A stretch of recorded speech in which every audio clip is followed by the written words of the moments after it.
Hi, I'm Dawn Damari, and this is another episode of A Teaspoon of Healing. Today, I have a guest with me, Claire Uncapher. Claire is an intuitive and transformational life coach. Hi, Claire. Hi, thanks for having me. Well, thanks for coming on the podcast, and I hope you're having a good day so far. Of course, yes. Yes, great day. Great. So, do you mind sharing a little bit about your background and some of your experience with our listeners?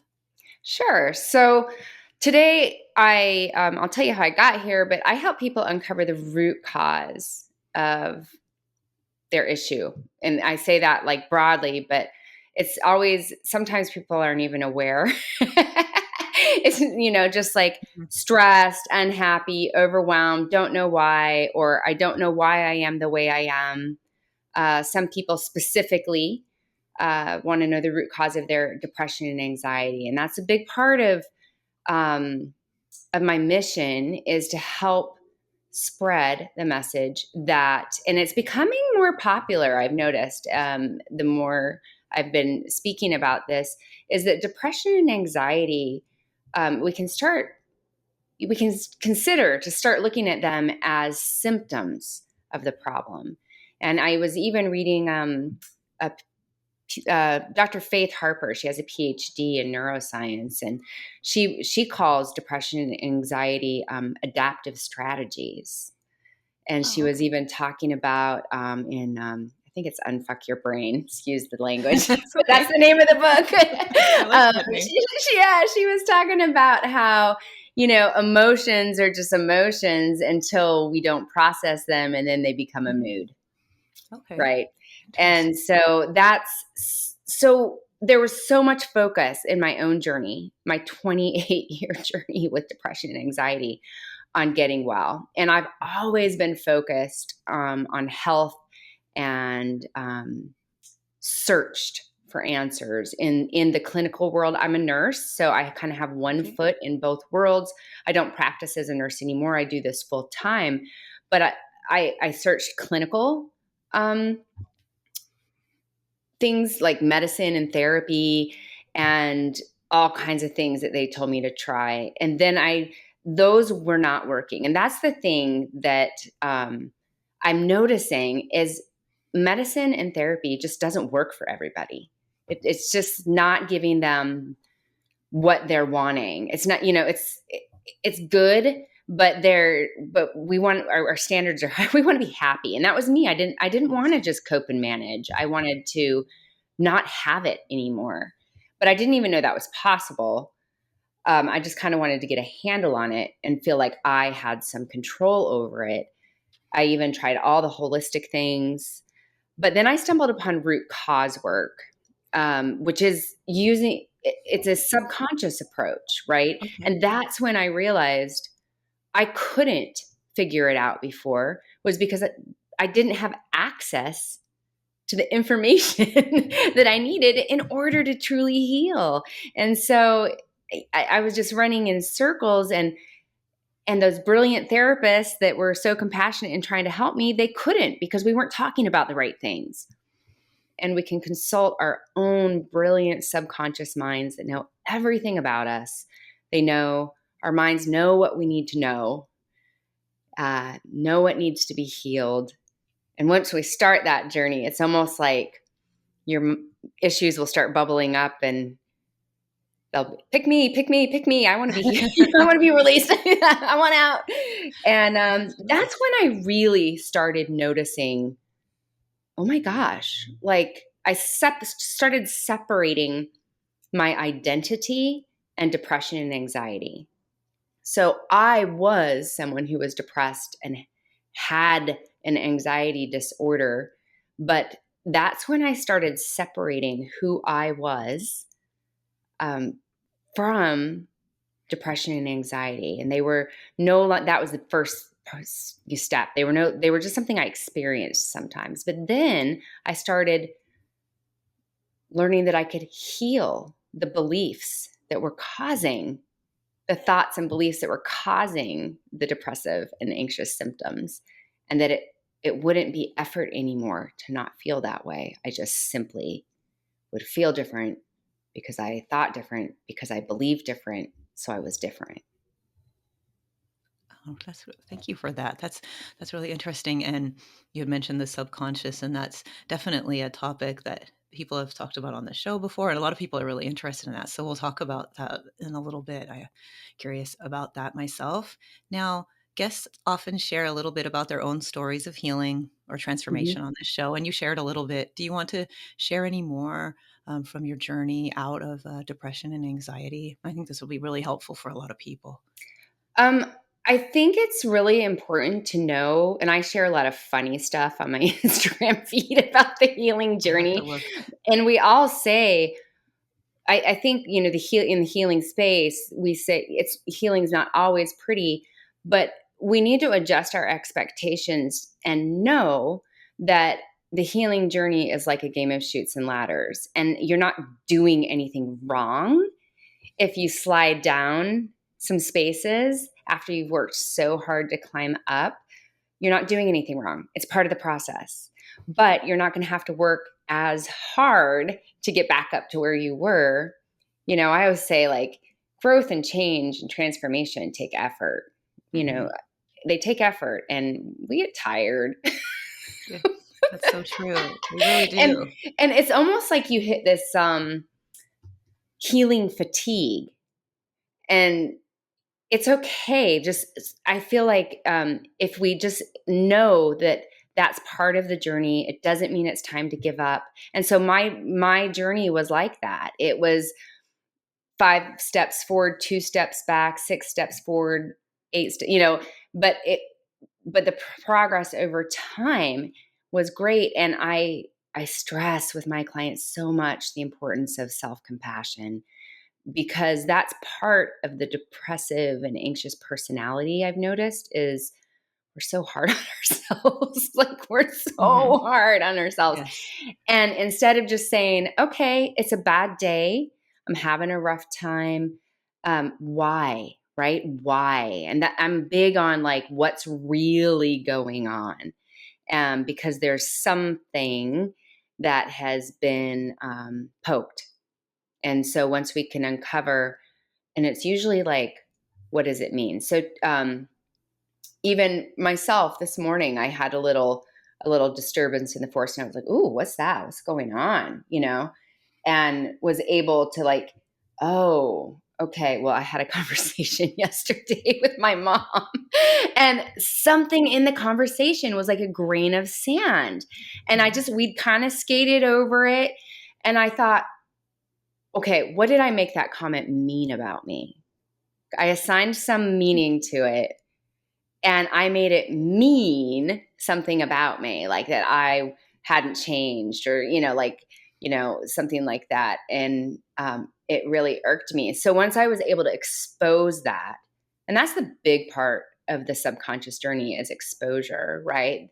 Mhm. Then the real you, the uh, the wise you, the calm you, the you that is really you can come forward and go, okay, of course, like, validate myself, right? Of course I had that reaction, because um, mothers can do that for us, to us. And I love my True. mom, she's great, Yes. but mothers can Yes. get us sometimes. and It's um true. and but it's not true. I see her, like, so infrequently, and we were talking about, even she and I talked about, being okay with people talking about a version of us that no longer exists. Mhm. And that was really hard for me. Also, I think I'm touching on the ugly truths of healing. So it's not linear. Mhm. You will feel like you've been kind of kicked down sometimes.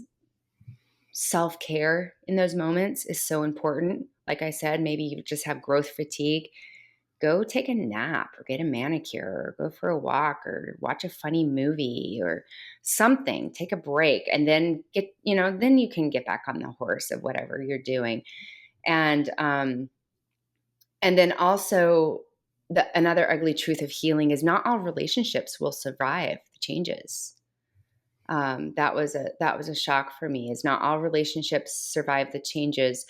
And I've seen that with my clients over and over again. And it's hard because sometimes people can't accept a different version of us. They almost want, I had one client who she was doing so great.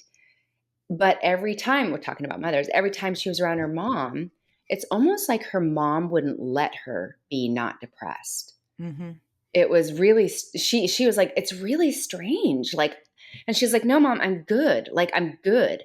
And she even hit it on the head. She said, I think my mom needs me to be depressed, Mm. you know? And it became, we worked on it and she worked on it, but it became that some distance needed to happen because being around you and a friend or a family, whoever it is, being around you doesn't make me feel good about myself. Yeah. That's what I love you, but Mm-hmm. being around you doesn't make me feel good about myself. And I want to feel good. Yeah, I want exactly. to feel good. And it's not this big breakup. I mean, sometimes I guess it could be, but it's just you start prioritizing your peace and your happiness and what's right for you. And there's a big part of social deconditioning that happens when we break free from societal pressures, expectations, and norms. Mm-hmm. That is freeing. And I talk Very about much that a so. lot. That and I was actually surprised. So the root, and I'll give you some examples of root cause because I hear a lot of people talk about that, but I want to give you Yeah. some real examples. But Okay. I was really surprised to learn that people feeling unsafe to be themselves, like not safe to be themselves, and just kind of feeling that they were not acceptable the way they were not lovable. I can't show up and be myself because the me that is me isn't lovable or acceptable or worthy of having a friendship with you or whatever it is. And so there's a big piece of that happens too. Now, you had mentioned root cause, and we're familiar with that, but some people may not be. So, do you mind sharing your description or definition of what root cause is? Sure. So root cause is the reason, right? So Yes. let's even talk about. I just wrote a story this morning about a client case study, and maybe some people can relate to this. This is an example of root cause. So she actually came in. It was her second session, and she plopped down on the couch, and she put her hands over her face and peeked through her fingers and said, can we work on stress? Is that like a thing? Like, can we just like focus on stress? And I kind of chuckled and said, yeah, we can focus on stress. And, I asked her more questions, like what is stressful right now in your life? And she was very successful in corporate business.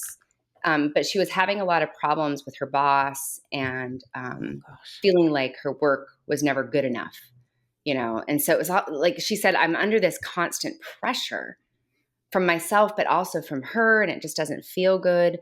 And um, and it's almost like disproportional to the situation, and that's a big Right. clue that there's Okay. something there. Is when it's Okay. disproportional to the situation. So a lot of people get to root cause or the subconscious mind through hypnotherapy. I Okay. do have a hypnotherapy certification, actually Oh, three of cool. them, but I don't hypnotize people. Oh, I have a okay. different way of getting to the subconscious Oh, mind, and you're conscious and awake. It's just kind of like I call it a hack. oh, that's really and interesting. and what you do is you take someone, you direct the mind to bring up a situation related to what is, you ask the mind, what is the root cause of this situation, right? And it's really, I'll tell you what it's like to experience it. Flashes will start going through your head of different memories, when you just kind of relax and you're off, and it's really, you have to allow the process to happen because it works and there's actually like science to it. But some flashes will happen, and then even like maybe a scene or a memory will come up. It'll be super random, like, whoa, I'm 8 years old and I'm in my front yard in my white baptism dress and I'm twirling around, and you don't understand why you're there. You don't understand why your mind's brought it up. You don't understand anything, but that's what comes to your mind.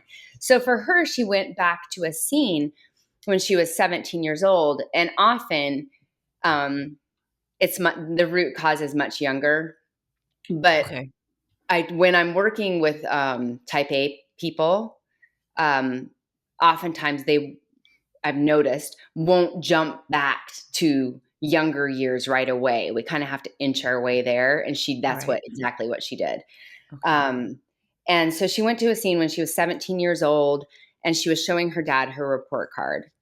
And she was like number 4 or 5 in her high school out of like 350 Wow. people. She was a good student. Her dad was a principal I think at that school or a different school. I don't know what it was. And she was proud of herself, and she was like showing him. In her mind, she was like, look, Dad, aren't I awesome? And he had this stern look on his face, and he legitimately said, why aren't you number one? Oh no. Right. Gosh. So, Yeah. and then you're like, okay, and you're aware. So the 40-year-old version of her is able to be kind of with that 17-year-old version of her and understand what she's thinking, understand what. So I asked her, what are you concluding right now? And she said, it'll never be good enough. I'm never good. It doesn't matter how good I am, it won't be good enough. And it's like ding, ding, ding. Does this sound familiar? You just said that about your boss, right? Mm-hmm. And so we heal that. And actually we kind of peeled back a few layers of that. And it's really funny because when you're doing this process, anything that comes into your mind is relevant. Any uh, Okay. any word, I'm also remembering this time, and then you're going down that rabbit hole, and it leads you, your mind is playing charades with you, it's showing you what you need to know. And so we revisited all these times that had been the message. So now we understand when people talk about, oh, you have limiting beliefs that are holding you back. Mm-hmm. That's what I'm talking about. She formed a belief that her best will never be good enough, that she just wasn't enough, right? The way she Right. is isn't enough, and her best isn't enough. And can you imagine how that has colored her whole world and how she feels about herself? I'm not enough. Oh And what I gosh. do, no matter how much effort I put into it, is never going to be enough. And that's our problem, right? That's, now we've discovered why you are the way you are and why you're reacting the way you're reacting, and what is kind of this, I just said it earlier, right? The sand under the grain of sand, and that's underneath the disturbance in the force. And so then you heal that. There's tools and techniques that you use to heal that right there, not, it doesn't take 6 months. Right? Yeah. And you literally, rewrite, change your belief. You're deciding not to believe that anymore. And Mm-hmm. it's as practitioners, we have ways of doing that. And that's why subconscious work is so cool, because the next time I talked to her, I asked her how things were going, and she's, yeah, I don't, she's like, I don't give a F what like I do good work, but I don't really care what my boss thinks anymore. It's not about me. It's about her. Cause I know Mm-hmm. I'm doing my best. And I was like, yay, Wow. That's really cool. and that's the start of self-acceptance. So to heal from anxiety and depression, we have to we have to develop self-acceptance, because we've never accepted ourselves. And when you truly accept yourself, you can't be rejected. Yep. Because even if you're rejected, like if you were like, I don't like Claire Uncapher, I wouldn't make it mean anything about me. right? It could be a million things, but I know my worth. I feel my worth. So Hmm. it wouldn't matter to me whether or not you like me. Does that make sense? And so my Absolutely. behavior, now I'm not a people pleaser anymore. Now I take care of myself because how other people feel about me isn't as important, right? And so Definitely. self-love, self-acceptance, self-compassion, self-trust, developing that, repairing. Um, I have a whole exercise where we go back to the moment that you broke trust with yourself, where something happened and you kind of made a decision that trusting yourself wasn't a good idea. and Gosh. and if you know people that check double check with the court of public opinion and everybody before they Yes. can make a decision, that's because somewhere some way in the past they learned, I better not trust myself, because I did trust myself and look what happened. And so there's a kind of like a way that you can start healing those things, and then you start, oh my gosh, then you start disidentifying with depression and anxiety and understand why you were feeling the symptoms of that, because you didn't love yourself. You thought you weren't good enough. These are things you believed, but we don't. What I love about it is it's experiential. It's not me Mhm. telling you believe. Like, you probably have some beliefs that you think you're not good enough. You get to experience it and see for yourself. It's like I'm taking you to the movie with me. You saw the movie. It's not me Mhm. telling you about the movie. You were sitting right next to me watching it. That's what's so cool about this work that's different. And I'm not anti psychotherapy, but that's how it's different than Okay. psychotherapy. So on your bio, I kind of saw that a little bit about your perspective on mental health. Do you mind sharing that and why sometimes treatments can fail the clients that are seeking help? Yeah, I mean, and I was a mental health nurse for several years, Okay. and Okay. there are, I'm not, some people think I'm anti-medicine and anti-therapy, and I'm not.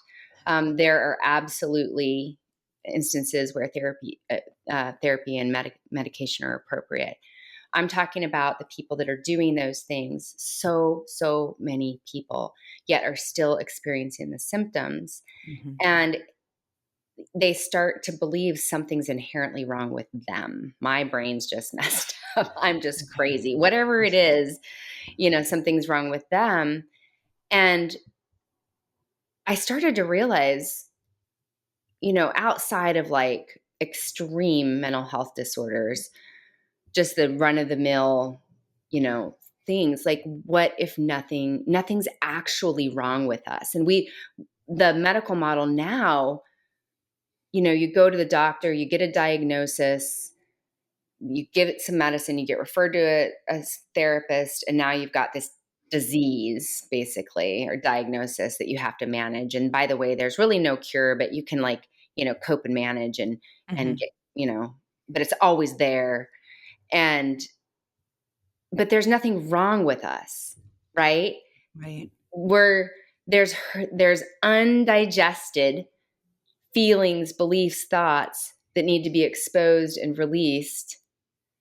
And once those are done, you're sad because something sad happened, Yeah. you you're angry because of the way you were treated, and that anger lives in your body, you Hmm. know, that I deep, relate to that. Yes. yeah, I that can really, deep you can feel anger. it. Yeah. Yeah. And the hurt, Yeah. all the times you've been rejected, maybe by your own biological parents. And like, Hmm. it's kind of Yeah. like, wow, if my parents can't love me, who can? Yeah. If they can't Gosh. love me, Yes. who can? Right? They're supposed to have to love me. It's kind of like part of the gig. But if they can't even love me, and they think I'm a, pain, then I must not be very lovable. And that's the subconscious conclusion you come to. And so those are the things that I would really love if we could start to validate. of course you're feeling the way we're feeling. I had one client, and she was telling me kind of a little bit about her life and her background, and she'd been through incest from her Oh father, gosh. um, who was also an alcoholic. There was also a lot of unhealthy family dynamics, um, and she like laid it out on the line, and I was like, I think you're doing pretty well, actually. Like, listen to Right. what you just told me you've been through. Like, of course you're struggling. Of Yeah. course you're not doing well. Of course you're like kind of confused and don't know which way to go in life. Like, you've had this like constant trauma that and that was so, I could see the relief on her face because the message she'd been given by her doctors and her parents was, man, you are really effed up. But no, she wasn't. She had No. just been through some things and nobody had helped her. I met a woman that was telling, when people find out what I do, they love to tell me about their mental I'm health sure. stuff. But she was telling me about her little boy who was like a preteen, and something had happened in his school district, some sort of gun violence or something, and a friend he knew died. Well, he started having some behavioral changes. All of a sudden, wouldn't go to social outings, was afraid to go to school, didn't even want to leave the house really. And it just got worse and worse and worse and worse. And so they took him to the doctor, who referred them to a psychiatrist, who diagnosed him with an anxiety disorder, put him on medication, and referred him to a therapist. And in my head, I'm thinking, how heartbreaking. Yeah. This little boy is going to grow up thinking something is wrong with him and that he has this anxiety disorder that now he needs to manage and medicate Mhm. and own. But I had obviously not worked with him, but doing what I do and just kind of her briefly telling me, I was like, you know what happened? He must have come up with some sort of belief of it's unsafe to leave the house or Yep. something about being unsafe, right? Mhm. And if I just stay home, I'm safe. And and of course his parents are like, what's wrong? What's wrong? What's wrong? Well, he doesn't know. He doesn't know what's wrong, right? Maybe he's slightly able to articulate it, but if we would turn our attention to what he'd been through and what is keeping him frozen and help him process that and access that and take him through that journey rather than just like let's just decrease these symptoms by medicating them. And I'm not anti-medication. Maybe he did need medication. Like I said, I don't. And I think the parents did absolutely what they needed to do because their son was struggling. I just don't think enough people know about subconscious work and root cause Mhm. healing. And that I would love to see us go in a direction of validating what people have been through. I agree with that. And how do you think we could get there? Do you have any idea? Yeah, by just validating each other and Right. by, I speak a lot on this. Um and and I talk about like what if nothing's wrong with us? Like what if, if Dawn's struggling, we say, Dawn, what's going on? And she's like, I don't really know. I don't really know. Well, we know how to access what's really wrong. And I was talking to somebody the other day, and they were like, some people are funny about subconscious work. So I think we need to really get more comfortable with it. And I said, it's not scary. It's Mhm. actually freeing to uncover what's really wrong because you've kind of been trying to put your finger on it, but you haven't been able to. But I explained to her, it's like if you're looking for the answers to a problem and in a library and you're looking at all the books on the shelf and because you're really searching, but the answers you're looking for aren't in those books, so you're not going to be able to find the answer you're looking for is in this book that's in this hidden compartment that's locked with a key. And we need to, the fathers of psychotherapy were all about the subconscious mind. So Mhm. I don't know what happened that it got Yeah, it's true. so scary, but and I don't even like hypnotize people. It's actually we're really more connected to what's really going on than we think. If we just stop for a minute and kind of follow the breadcrumbs and play detective, you can really usually get to what's really bothering you. Absolutely. I really liked how you mentioned at the beginning, it's just validating each other, even people who are not, you know, therapists or life coaches, Mhm. um, people just validating each other and listening to each other's stories and saying, "Oh gosh, validating that and also validating all the great things about each other as well with our friends, with our family." Yeah, I think we've kind of developed this false, I call it like toxic, right? We call it toxic positivity Mhm. or bypassing emotions. Yes. Why don't we let each other sit in our sadness? Like, now I'm not Yeah. talking about wallowing, Yes. but I was thinking about it today. Like, if loss happens, and it doesn't have to be, it can be anything, right? It can be a big thing, like a friend, or it can be like something didn't work out that I really wanted it to work out. And now I have Mhm. this disappointment. And a little bit of disappointment and grief that needs to be felt, Very true. right? Yes. Before you can move on. And allowing people to feel that instead of just trying to make them feel better right away, Mhm.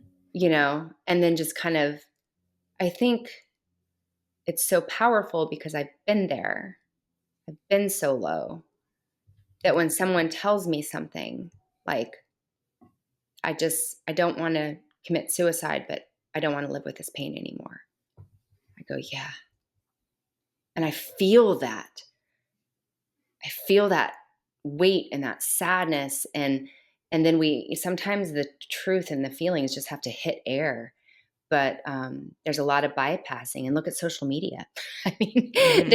there's the post with the what cover photo do you want on this post? Yes, What exactly. cover photo? So we're going around with cover photos Mhm. of Yeah. what's going on with us, Mhm. instead of just being like, I'm dealing with some grief because and helping each other through that. Now, I'm not wallowing in it, but you know Yeah. like normalizing, like, you're not necessarily depressed if you're processing grief. You're not depressed if you're disappointed and sad, right?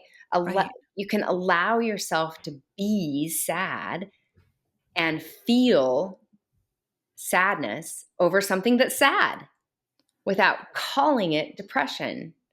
Now, there's a point, right, that Yeah. it crosses The point over. that it can, yeah, cross over. But I don't even know that we need to call it that. Maybe it's just unprocessed sadness. Not every case. I mean, with all the millions and millions and millions and millions of people that suffer from depression and anxiety, is something really wrong with all of us? Or maybe, just maybe, our- I part of what I do is emotional release work, and I believe emotions have density in our bodies because I know it. Because when I sit with a client and they release grief that they've been holding, or sadness, or anger, or rage, because it's not socially acceptable to feel angry or That's have true. rage, right? True. Better tuck that right back in. Then once they've felt that and processed it and let it go, they're lighter. Oh, their faces look lighter, and it feels better. So I think just normalizing, right? Not bypassing. Mhm. Just letting each other sit with grief, sit with disappointment, and just allowing that and not trying to fix it. I like what you said about putting a cover photo too, Yeah, because cover some photo people on my day. we could do. I got a Yes, cover photo on exactly. my day today because I feel, right? Like, I feel like crap, but I'm just going to put a smile on my face and show up for everybody. And so we bypass. And if I had not stopped today, to be honest, because I'm very sensitive to disturbance in the force, I call it. Mhm. But most people will go through a conversation or something will happen. A friend will say something to them and it rubs them the wrong way. It bothers them, but we just move on. But that sits there, right? And affects a lot of things. And so it's not scary. I think a big part of my message is it's not scary to look at what's really going on, to look at what's wrong. That's actually where the key to your freedom is, the path to your freedom. I really like that. I really like that. I can see how you're so helpful to so many people. And so how can people work with you, and what are your offerings, and how can they get in touch with you? Yeah, well, they can go to claireuncapher.com and you can connect with me there. You can also come to Instagram. You can DM me. I'm really active on Instagram. And I have, I have programs that you can work with me one on one, or I also have self paced group. This it's kind of like 5 steps that I take people through, Okay. and it was the kind of the journey that I went through, and the themes I noticed that kept coming up over and over and over again with clients. So it's a kind of stepwise 5 things, and you move through them as you move through them, and and you can do it with me one on one, with a group, or on your own. So Okay. Oh, that's great.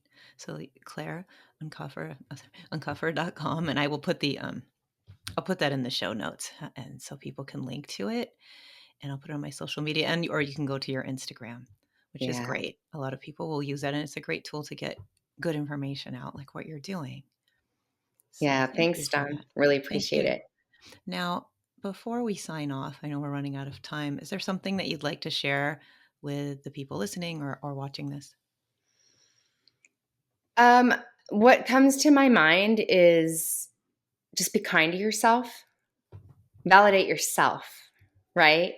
When we're having a hard day or a hard moment, or we're not performing at our peak, cut yourself some slack, Hmm. right? Give yourself your best is good enough, and your best is every day. I have that quote from the 4 agreements on my wall. And just love yourself, validate yourself, be kind to yourself, and and love yourself. Yeah, talk to yourself the way you would a friend. And if you don't know how to be kind to yourself, then do that. If I had, a friend going through what I'm going through right now, what would I say to them? I like that. So And love then say yourself that and to yourself. say that to yourself, as as you would say to your friend. Treat yourself Yeah, like a I friend. think negative self-talk is a hallmark in people that I experience depression and anxiety. I've noticed that it's just automatic. Hmm. It's the automatic response, and it's actually one of the things that if you just tell them to change that consciously, even they might start to notice it. But it's difficult because it's so automatic, and it's the way they've always been, Hmm. that being any different feels foreign and odd. And just kind of sit with that for a minute. Being nice and kind to myself is foreign. Yeah. So then we wonder why we aren't happy, because we have somebody following us around all day, knocking us down, and it's ourselves. Yeah. We would break up with somebody that did that to us. That's for sure. You're right about that. But it's ourselves that we have to we have to break up with that Yeah, so side of ourselves. you have to break up with that side of yourself. You have to um, uncover the real you and start falling in love with that, and start caring for yourself the way that you should be cared for. Absolutely. Well, thank you so much for your insight, and thank you for coming on the show. I really appreciate it. And for the work, Absolutely. thanks for the work you're doing. It's Absolutely. Thank really life you. changing. Welcome. Again, thank you, and I hope you have a great rest of your day. You too.